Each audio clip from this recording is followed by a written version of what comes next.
Nah, untuk di kitab Ta'lim Muta'alim ini, saya akan menjelaskan salah satu bab yang ada di dalamnya, yaitu mengenai sikap warok dalam menuntut ilmu. Adapun bacaannya, saya bacakan Bismillahirrahmanirrahim.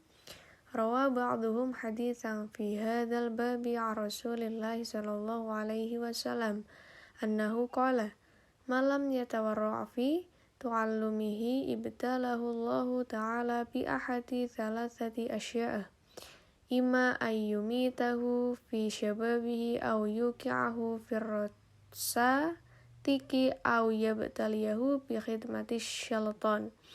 Yang artinya, sebagian ulama meriwayatkan sebuah hadis dari Rasulullah SAW. Beliau bersabda, barang siapa tidak berlaku warok ketika belajar ilmu, maka dia akan diuji oleh Allah dengan salah satu dari 3 macam ujian. Mati muda, ditempatkan bersama orang-orang bodoh, atau diuji menjadi pelayan pemerintah.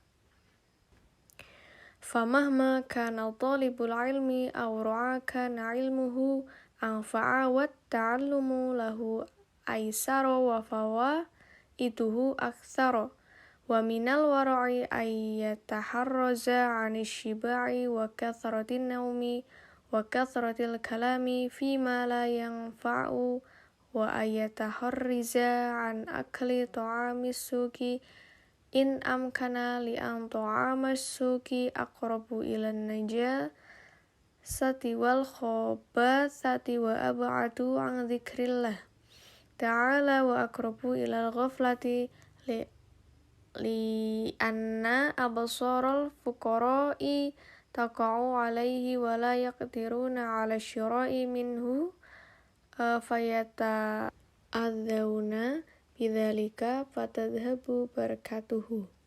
Santri yang bersifat warok, ilmunya lebih bermanfaat, belajarnya lebih mudah. Termasuk sifat warok ialah menghindari rasa kenyang, banyak tidur, dan banyak bicara yang tidak berguna.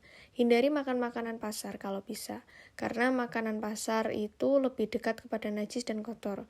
Ketika membuatnya jauh dari zikir kepada Allah, lebih dekat kepada kelalaian, sebab mata orang-orang fakir itu memperhatikan makanan itu, tapi mereka tak beruang dan tidak mampu membeli. Mereka tentu menahan rasa sakit karena tak terpenuhi keinginannya. Oleh karena itu, makanan pasar itu hilang berkahnya.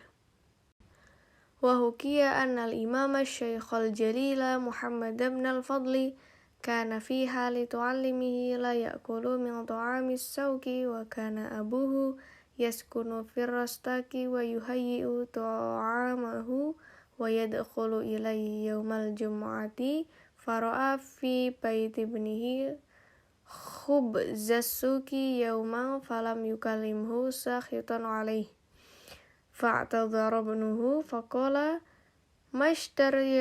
mashtaraytuhu ana walam arda bihi walakin ahdharahu syariki faqala abuhu law kunta tahtatu wa tatawarra'u lam yajdari syarikuka bidzalika. Diceritakan bahwa Syekh Al-Jalil Muhammad bin Fadal ketika mengaji, beliau tidak mau makan makanan pasar. Ayahnya yang tinggal di desa pada suatu hari datang ke tempatnya pada hari Jumat. Kemudian beliau menyiapkan makanan untuk ayahnya. Ketika ayahnya masuk ke rumahnya, dia melihat ada sepotong roti pasar. Maka ayahnya tak mau berbicara dengannya karena murka. Makanan itu bukan saya yang membeli, karena saya tidak menyukainya, tapi teman saya yang membawakannya. Alasan beliau kepada ayahnya. Lalu ayahnya berkata, jika kamu mau berhati-hati dan hidup warok, tentu temanmu tidak membawa makanan itu. Wa hakadza kanu yatawarra'una falidzalika wuffiqu lil ilmi wan nashri hatta baqismuhum ila yaumil qiyamah. Wa wasa faqihu min zuhadil fuqaha italibal ilmi alaika ang tataharraza 'anil ghiyati wa an mujalasatil miksar wa qala inna may yuksirul kalami yasriku umraka wa yudayyiku awfatak. Begitulah gaya hidup para ulama salaf. Mereka bersikap warok. Oleh sebab itu, mereka diberi keluasan ilmu dan diberi kekuasaan untuk menyebarkannya, sehingga nama mereka tetap dikenang sampai hari kiamat. Salah seorang ahli fikih yang zuhud berpesan kepada seorang pelajar, jauhkan diri dari membicarakan orang lain atau ngerasani, jawone, dan dari kumpul-kumpul bersama orang yang banyak bicara. Beliau berkata pula, sungguh orang yang banyak bicara itu mencuri umurmu dan membuang-buang waktumu. Wa minal wara'i ayyatajannaba min ahlil fasadi wal ma'asi wat ta'tili fa innal mujawarata mu'athiratulla mahalata wa ayyajlisa mustaqbilal kiblati wa yakuna mustanna bisunnatin nabiyyi sallallahu alaihi wasallam wa yabtaghi ma da'wata ahlil khairi wa yataharraza an da'watil madlumin. Termasuk waro adalah menyingkir dari orang yang suka berbuat kerusakan dan maksiat, serta senang menganggur, karena bergaul dengan orang seperti itu bisa terpengaruh. Santri hendaknya menghadap kiblat ketika belajar untuk mengikuti sunnah Nabi, dan hendaknya ia mengambil manfaat dari doa orang yang ahli berbuat baik, dan hendaknya ia menghindari doa orang yang teraniaya. Wa hukiya anna rajulaini kharaja fi talabil ilmi lil ghuriyat wa kana syarikaini fil ilmi faraja'a ba'da sinina ila baladihima wa qad fakuha ahaduhuma wa lam yafkuhil akharu fata'amala fuqaha'ul baladati wa sa'alu ani halihima wa tikrarihima wa julusihima fa ukhbiru anna julusal ladzi tafaqqaha fi halit tikrari kana mustaqbilal kiblati wal misril ladzi hussalal ilmi fihil akhari kana mustadbirul kiblati wa wajhuhu ila ghairil misr. Dikisahkan bahwa ada dua orang laki-laki pergi mengaji di tempat yang jauh. Kedua orang tersebut menuntut ilmu di tempat yang sama. Mereka selalu mengulang-ulang pelajarannya bersama-sama.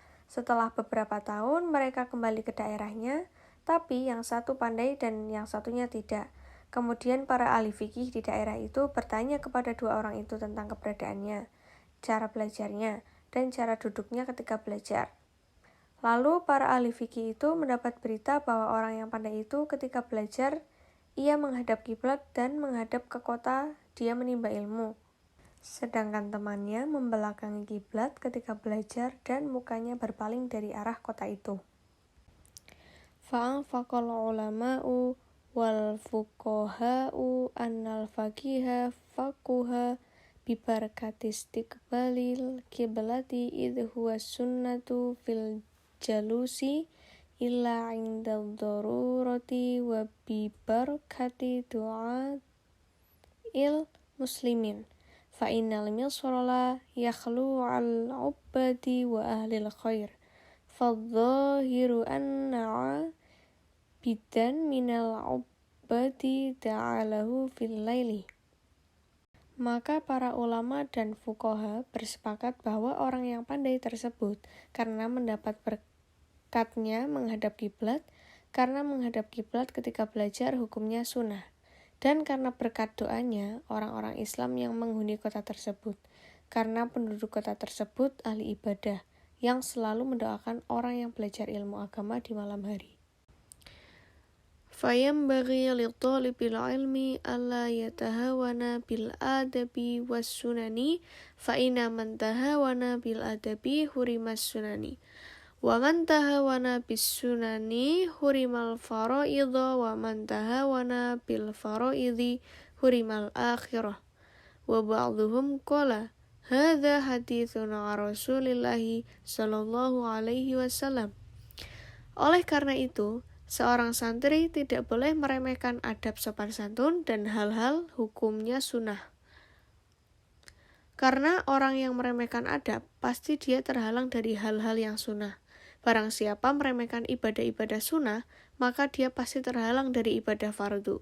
Akibatnya dia bisa meremehkan ibadah fardu, dan orang yang meremehkan ibadah fardu tentu terhalang dari urusan akhirat. Begitu menurut hadis Rasulullah SAW. وينبغي أن يكثر الصلاة ويصلي صلاة الخاشعين فإن ذلك عون له على التحصيل وتعلم. وأنشدت للشيخ جليل الزاهد الحجاج نجم الدين عمر بن محمد النسفي وقال أطيعوا وجدوا ولا تكسلوا وأنتم إلى ربكم ترجعون ولا تهجعوا فخيار الورى قليلا من الليل ما يهجعون. Seorang santri harus memperbanyak sholat, harus khusyuk ketika melakukan sholat, karena hal itu dapat membantu memperoleh ilmu dan belajar. Syekh Najmuddin Umar bin Muhammad Nasafi berkata dalam syairnya, kamu adalah orang yang menjaga perintah-perintah dan larangan-larangan Allah, dan orang yang menjaga dan aktif mengerjakan sholat. Tuntutlah ilmu agama syara, giatlah mempelajarinya sambil memohon pertolongan melalui amalan yang baik. Niscaya kamu menjadi orang ahli ilmu agama. Memohonlah kepada Tuhanmu agar hafalanmu dipelihara dari kelupaan olehnya, karena kamu orang yang suka akan anugerahnya.